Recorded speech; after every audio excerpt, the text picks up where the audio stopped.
Imagine embarking on a journey with the promise of a brighter future, only to find yourself on the battlefield, fighting a war that isn't yours. This is the chilling reality for some young Indian men, duped into fighting for Russia in Ukraine. In a shocking turn of events, 4 individuals in India have been apprehended, suspected of operating a human trafficking network that deceived these unsuspecting individuals. The illusion, lucrative jobs and university admissions in Russia. The reality, a war zone in Ukraine.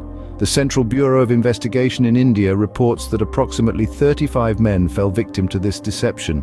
The arrested individuals include a translator, a visa facilitator, and 2 main recruiters from Kerala and Tamil Nadu. Investigations are ongoing to identify other members of this network. Despite high unemployment rates in India, the country has not condemned Russia over the war. Instead, India has emphasized the need for dialogue and diplomacy. Furthermore, India has increased its oil purchases from Russia, strengthening their trade ties.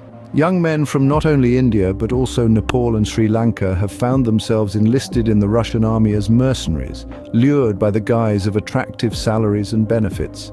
Many recruits reported receiving minimal preparation before being thrust onto the front lines, facing dangerous and life-threatening conditions. The Indian government is actively engaging with Russia to address the situation. Some of these Indian recruits were promised non-combatant roles but found themselves trained for combat and sent to the front lines. The tragic deaths of Hemal Mangukia and Mohammad Asfan, among others, have left a trail of helplessness. These men were lured by online recruiters offering army helper jobs in Russia, only to end up on the front lines of the Ukraine war. The recruitment of vulnerable, unemployed men from India and other South Asian countries by Russia has raised significant concerns about human trafficking and the risks involved in such deceptive job offers. In conclusion, the recent arrest of 4 individuals in India has shed light on a grim and deceptive operation, exploiting young men's hopes for a better future and thrusting them into a war zone. The Indian government is working to repatriate its nationals and has taken action against the agents responsible for this recruitment.